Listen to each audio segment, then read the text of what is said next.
Today, we'll be looking at a brand new crowdfunding campaign called The One Dice by Wild Earth Dice. They sent me a prototype of their new campaign, which is essentially a bunch of dice all into one LED rollable version of a die. I know the owner and have been in talks with them for a better part of a year about this thing, and I am super excited to finally get to see it. You should note that I am being paid to review it, so if you think that biases me, I just wanted to tell you that up front. But now let's take a look at the darn thing. It's got a couple buttons on the back that I can use to start the dice up, and it's made to be a replacement for an entire set into one. Whoops, got that upside down. Let's try it again like I'm a professional. It's made to be an entire set of dice into one. You can roll anything from a d4, 6, 8, 10, 12, all the way to a d20 and back around again. At a flick of a button, it just swaps. So it's really easy. And once it rolls, and you'll get the number just like you would with any normal dice. You can shake it up to roll it like a magic 8-ball if you want, and that's the easiest way for me to show you without trying to run around the table and catch it on camera. But the main intent of this is it's still rollable. A lot of digital dice like this are simply apps, and this one does have an app for some customization, but it's rollable, which is the main reason I'm excited about this thing. Normally you can't roll these things, but the shape is designed so that it always lands face up. And I say always, but when you roll it, it does on occasion land on its side, which is frustrating and annoying, but I would say 9 out of 10 times it probably lands face up. I'm also using the prototype and not the definitive final shape, so potentially that can get fixed and changed. It came with a little quick start guide on something about the size of a playing card, but honestly it's not all that complex. There's only 2 buttons. You can either click them or hold them down to do things. It also has its carrying/charger case, which has these little pins that push down if you set the die on top of them. The case is pretty light and compact and uses USB-C to charge, thank God, and the whole thing just sits right inside. It only has one direction where it will actually charge, but it gives you a little indicator if you have it in the right spot, and there's 2 little arrows, so you're not really going to put it in the wrong spot. If you press the big button, it cycles through which of the die that you're using, and if you press the small one, it changes the class indicator, which is the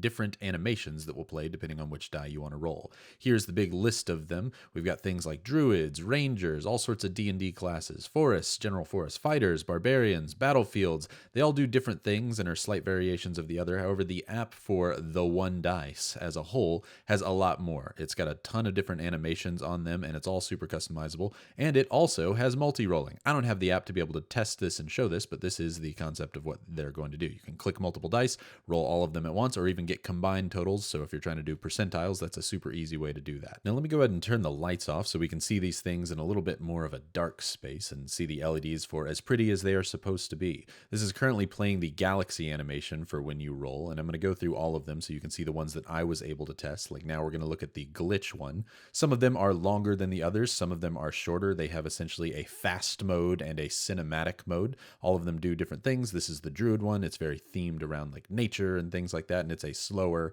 animation. The same thing with the ranger one. Most of the ones that are class based are slower, but they do have a fast version for every single one of them. I'm limited on what I'm testing here, but this is the forest one. See, the number pops up pretty much immediately for it, but if you're going to go to something like the fighter, it has a little bit more lengthy or more cinematic of an animation. I am personally glad that they have the fast version because I don't want to sit there and wait through all of these animations. I just want the number, but I'm sure some people really are excited about these kind of cool cinematic moments on their animation. I personally really want the fast one. Like the battlefield here is a version of the fighter and barbarian one that just pops up with the number. So that's my preference.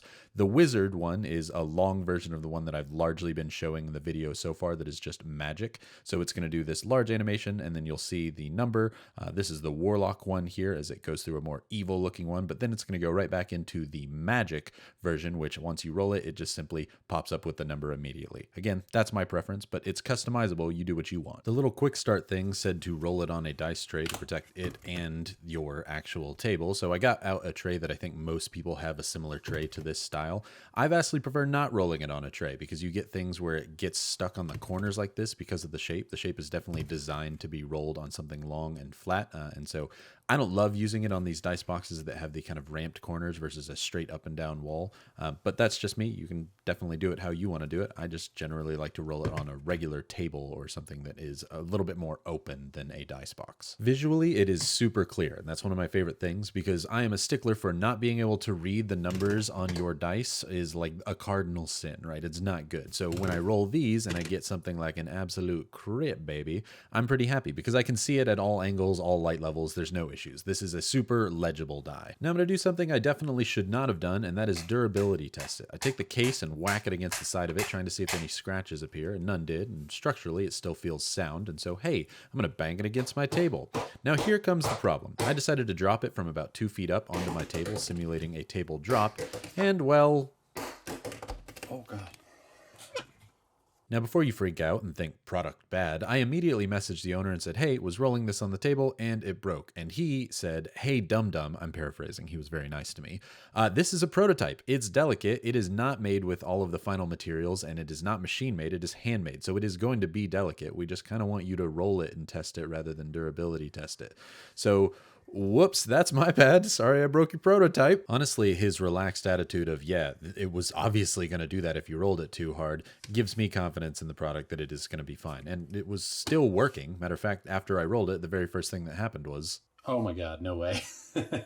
So honestly, I'm not really worried about the build quality of it. If this is the handmade version and all I got was that chip versus a machine-made one that will have tighter specs and tolerances and better materials, then it should be nothing but better than this. Unfortunately, mine doesn't have app connectivity, so I can't really review that, but the only bad thing I have to say about it is that it's pretty expensive. It's definitely a premium product, but if you're looking for something like that, I mean, it adds a lot of ambiance because you get to choose what ambiance it adds. Also, when I was testing it, I didn't know it had cool different animations for your crits and stuff while I was trying to get the final filming here. I found out, oh, hey, it does that on a lot of them. So that was pretty cool. It's also got different animations on misses for some of them, or nat ones. You can see here as it rolls a 1 on the glitch one, you can see it says miss on the back. Kind of cool. Didn't know that that happened. They didn't tell me about that. It was just a fun thing to find out. Either way, I think it's a cool thing to add to a dice collection, if a bit pricey, and hey, it's still in development, so things can change and only improve from here. I will put a link to the crowdfunding campaign in the description below. Like the video if you like it, dislike it if you dislike it. I want to hear that too. Let me know if this is something that you would buy, and either way, I hope that you have a fantastic day.